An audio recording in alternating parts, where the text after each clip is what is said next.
Hi friends, मी कोमल अन्नपूर्णा रेसिपीमध्ये तुमच्या सर्वांचं अगदी मनापासून स्वागत करते।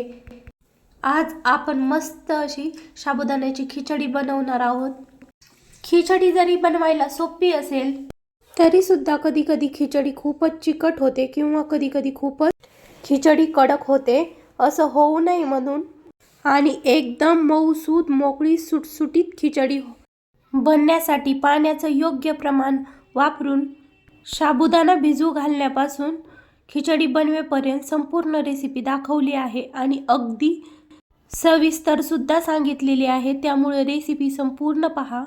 ही रेसिपी पाहिल्यानंतर तुमची खिचडी कधीही बिघडणार नाही, त्यामुळे अशा पद्धतीने खिचडी नक्की एकदा बनवून पहा। व्हिडिओ संपूर्ण पहा। चॅनलवर नवीन असाल तर चॅनलला सबस्क्राईब करा, सोबतच बेल आयकॉन प्रेस करा।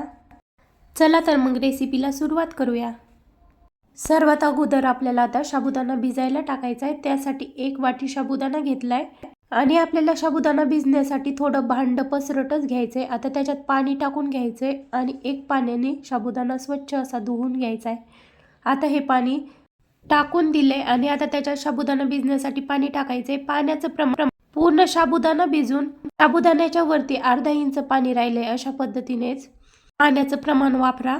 आता झाकण ठेवून हा साबुदाणा 5-6 तास आपल्याला भिजून घ्यायचा आहे। पाहू शकतात साधारण 6 तासानंतर आपला साबुदाणा छान भिजलाय। पाहू शकता एकदम टम्म असा फुगलाय आणि हाताने लगेच प्रेस होतोय, म्हणजे आपला साबुदाणा छान असा भिजलाय। आता हा साबुदाणा आपण एका चमच्याच्या साहाय्याने अशा पद्धतीने थोडा मोकळा करून घ्यायचा आहे आपल्याला। इथंच पाहू शकता आपला साबुदाणा एकदम असा मोकळा मोकळा झालाय आणि छान भिजलाय सुद्धा, त्यामुळे आपल्या साबुदाण्याची खिचडी बिलकुल कडक किंवा चिकट होणार नाही। त्यासाठी साबुदाणा भिजू घालताना पाण्याचं प्रमाण योग्य ठेवायचं। आता हा साबुदाणा साईडला ठेवून देऊ। गॅसवर कढई मांडली। कढईत 1 वाटी साबुदाण्याला 1 वाटी शेंगदाणे घेतलेत।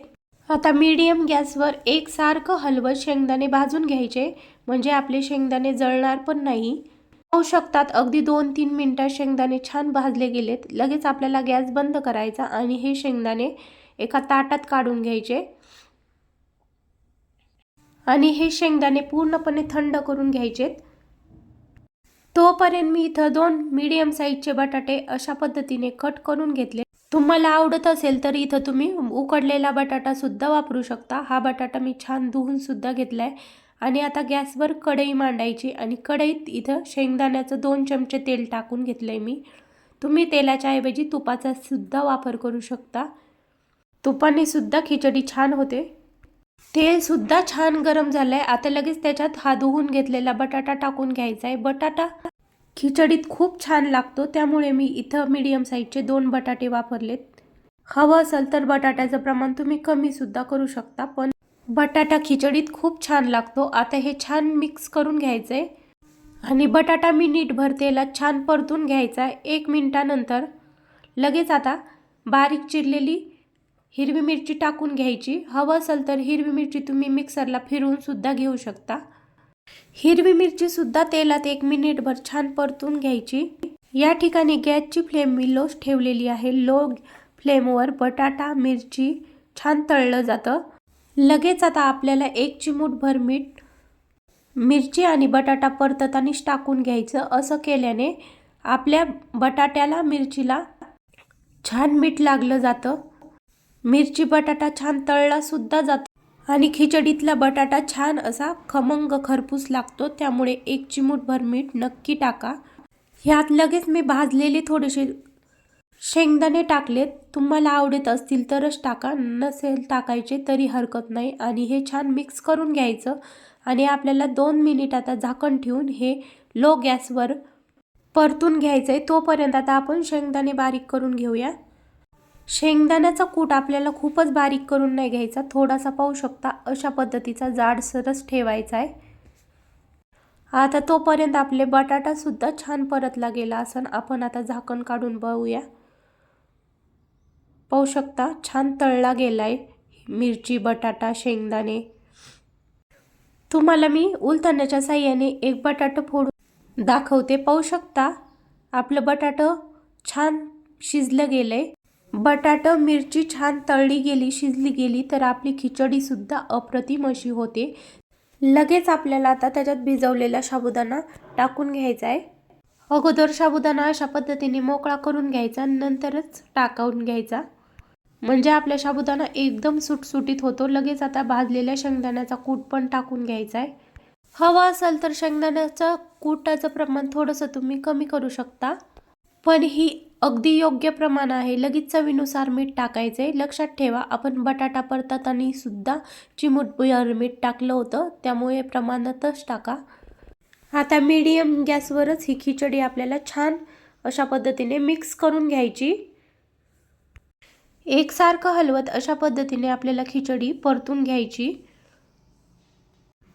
पाहू शकता 2 मिनिटांनंतर खिचडीचा थोडासा रंग चेंज व्हायला लागलाय. आता एकदा छान मिक्स करून घेऊन गॅसची फ्लेम एकदम लो करून झाकण ठेवून आपल्याला 2 मिनिटं ही खिचडी आता परतून घ्यायची, म्हणजे आपल्या खिचडीला छान वाफ बसते आणि खिचडी छान फुलली सुद्धा जाते. आता 2 मिनिटांनंतर झाकण काढून घ्यायचे. पाहू शकता खिचडीला मस्त अशी वाफ बसली आणि किती छान साबुदाण्याचा प्रत्येक दाना दाना असा मोकळा सुटसुटीत आणि मऊ झालाय. पाहू शकता. आता छान अशा पद्धतीनेच 1-2 मिनिट आपल्याला ही खिचडी पुन्हा परतून घ्यायची. साबुदाण्याची खिचडी परतायला जास्त वेळ पण नाही लागत, अगदी 4 ते 5 मिनिटात खिचडी परतून होते. पाहू शकतात आपली खिचडी छान परतली गेली. घरभर साबुदाण्याच्या खिचडीचा सुगंध पसरलाय. आता मी गॅस बंद करते.